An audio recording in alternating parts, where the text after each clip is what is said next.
Good evening. I am the narrator, and welcome to my parlor. Tonight's story is Casting Off. In my autumn years, I bid the world adieu. Not the world, but its inhabitants. Years with them were years lost, and I had only so many to begin with. It was not that I did not engage them. I did. Work, home, romance, arts, and entertainment. I had them all, only to find them lacking. Where others found pleasure, I found the opposite. Civilization, I remarked, is a sinking ship. For me, civilization was Aulis, a small town. Its population was just under 1,000. None had ever lived anywhere else. None had ever even thought to. It had one neighborhood and one business district. It had the usual cast of characters, those you would expect, those without which it would be lacking. Gerald the go-getter, Maureen the busybody, Eileen the gossip. These are the ones most easily recalled. There were others, but they weren't worth recalling. I lived there for decades, working as a file clerk. I never made much, but was able to retire early without worry. When I could at last, I sought to escape. I gazed at the stars, the hills, the depths of the earth, the sea. Specifically, the Talcott Sea, whose banks were conveniently near. It had been traveled, of course, but only ephemerally. To most, it was just a means, a tool for commerce. I knew better. It would be handsomely rewarded. Alas, I knew nothing of boats, their building, and their upkeep. They were as foreign to me as the common clod. But if I could withstand the latter, I could the former, and with much less annoyance. I bought and read a text on the subject. This came cheaply, though not easily. It is human habit to value the best the least. Canoe and Boat Building for Amateurs by W.P. Stevens and Roger Chambers. Ham's Books in Aulis for just $7.99.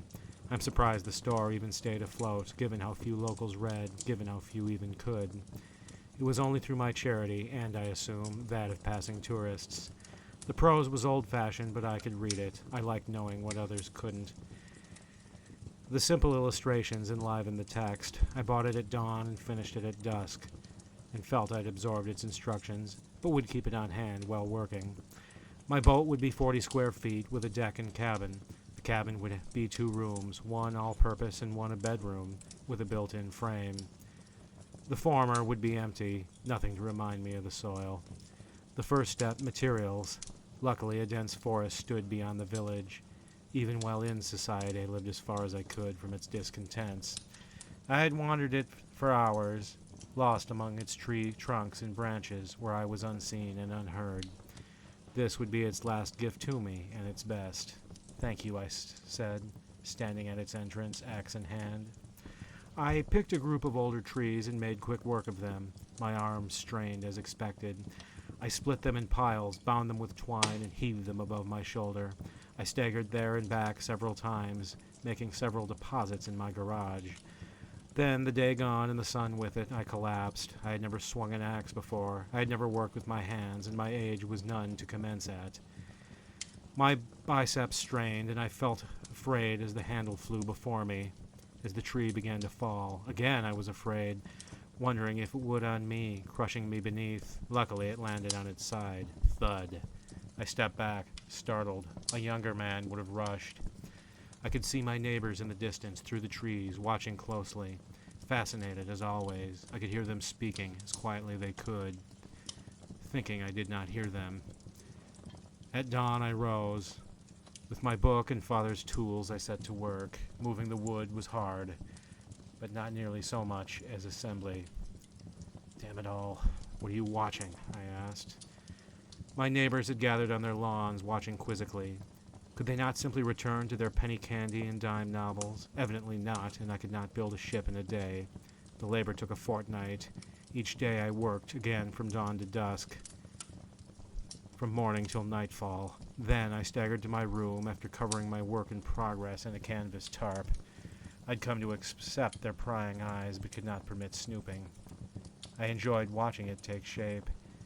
Every morning before I resumed, I stood and admired it. Every night after ceasing, I stood and admired it. Every foot, every inch, every centimeter it acquired was 1 centimeter closer to escape. I even named it the SS Elderberry, after myself. Who else? What else? I did not know what SS stood for, but every ship's name seemed to so begin, and who was I to break convention? Every morn I removed the covering and checked for interference. Thankfully, I found none. Had I the time, I would have bought a brush and paint cans and rendered it in bold colors. I would have inscribed its name, my name, in bold font on its side. Alas, I hadn't. And so it would sail unadorned. No matter, aesthetics weren't the point. I owned a flatbed truck and had bought, at reasonable cost, a moving platform. I could attach the two by chain and load my ship. Not by hand, of course, but rope. Of course, I had devised a method, though won't relay the details. At long last, the day arrived. They stood and watched with vacant eyes the grand unveiling. Ever the showman, I delivered. I removed and tossed aside the cover, moved my vessel to my platform, and hitched it to my truck. I waved and they waved back, then I crept in and hurried off. The drive to the beach was 45 minutes. The road was gravel, surrounded by empty fields. The drive went quickly, and the hum of neighbors' engines I could ignore. They kept a distance behind me, naively thinking I was not aware. I was, through the sound they made, in my rearview mirror. The shore was near, and with it the sea for which I was destined. Sparing no time, I arrived quickly. There stood the wooden sign, Orris Beach, named with expected ingenuity. My feet had just met the sand when steps sounded behind me. I turned and saw the whole dreadful lot gathered, watching closely. I'll allow them as much, I reasoned. Then stepped out and pushed my ship onto the beach with the utmost delicacy. I could not sabotage myself, could not look a fool to a crowd thereof. Luckily I did not, and soon its bottom met the water. My escape was imminent. "Farewell," I declared and waved. They waved back and continued watching. I boarded and embarked. They likely watched until I was out of view, but by the time I turned and looked, the shore was far removed. As I drifted farther, I gazed one last time at civilization. Its inhabitants, their buildings, the streets and sidewalks there between. They all seemed as small as I always knew they were. Having no need to linger, I turned back to the open sea. And to something else. I had brought a supply of preserves which would last just one night. Knowing this, I had bought a fishing pole. Though I had no naval experience, I assumed I would learn by doing. I trusted my mind, the one thing separating me from the clods. Though there would be difficulties, the escape was worth it and would fuel me. The scope of difficulty I had failed to expect. I hadn't a clock. I hadn't a calendar. I assumed the stars would tell the time. Time vanished, and in its place was a seamless continuum. What was it anyhow? I asked aloud. I gazed onto the horizon and saw no land, only water. I had triumphed. Space likewise transformed. There were no miles. There were no feet, no inches or centimeters. Only, again, a seamless continuum. I could not know the distance I had traveled.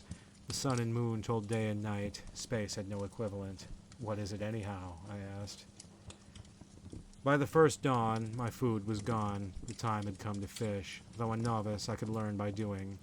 Something curious happened on my first cast. I felt watched. I felt followed, like something was there.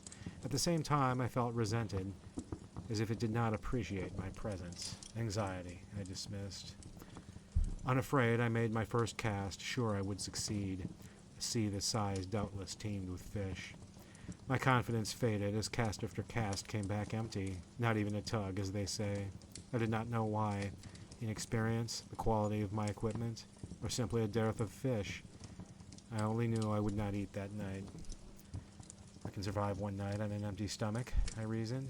Again, I felt watched, even more so. My effort was unappreciated, an overstep. I tried to shush the thought, but it was hard. As I was about to reel in my line, the unexpected occurred. I felt a tug, and my pole shook. My hope renewed, I fought, and at last it relented. I reeled in both triumph and defiance. I had won. My observer had failed. When my bounty arrived, however, my hubris vanished. At the end of my line was sheer grotesquerie. My! It looked like no fish I had ever seen nor ever sought to, and clearly had no nutrients. It was of average size. Its scales were pale and fins dull at their edges. Its eyes were white and empty, sunken in their sockets. Its mouth hung wide open, toothless, a great tongue too large for its mouth, hanging over its lower lip. Worse was its smell, like castor oil, and the yellow mucus it secreted. Worse still were its movements. Its head, back, and bottom writhed as if independent of each other, as if no bones linked them. Suppose I have to release you. Ugh. But how, without touching you? I found my leather gloves and slid them on. I removed my hook from its mouth and held it as far as I could from my person, then let it fall back in the water. Splash. Then I peered down and watched, morbid curiosity. Though alive, it seemed to float like a corpse rather than swim. My head shook in disgust.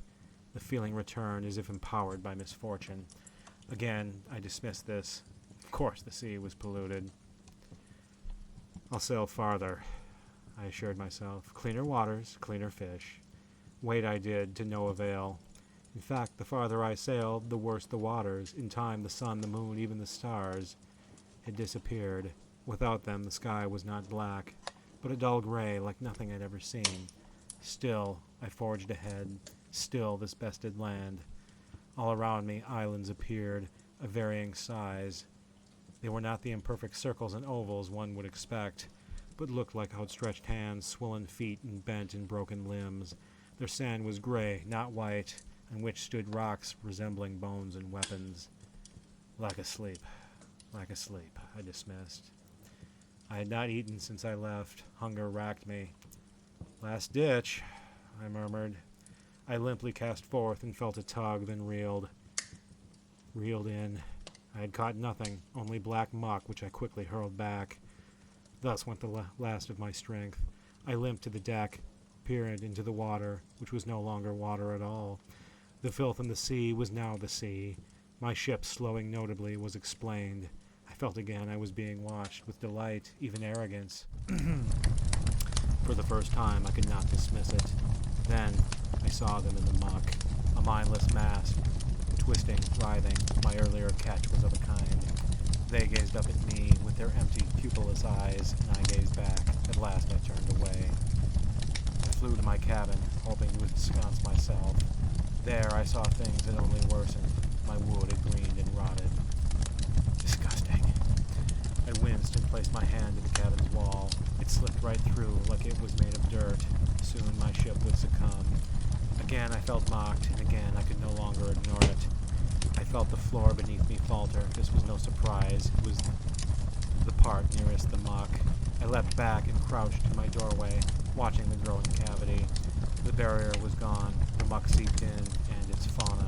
They writhed ever closer. Soon they would be inside. All around me were waves, tall and wide, assuming fearsome proportions and dissolving just as quickly. They thrust forth toward me. Amidst it all, I heard someone saying something. But what? I hurried to the deck and peered thereover. Something had formed on the surface of the water. Two parallel circles. Beneath them a third. Beneath it, a horizontal line. As I stared, I saw it too was staring. It was a face spanning at least 10 feet, forehead to chin, two eyes that were slanted, and a long aquiline nose and a grinning mouth. It stared at the fish with keen admiration, as if enjoying their appearance and their movements, and at me. "Hello," it greeted. At that moment, in weakness, I slipped over. I saw my reflection in the water. My skin was pale, my eyes were sunken. My hair was brittle, my limbs were thin. "It's me," I gasped.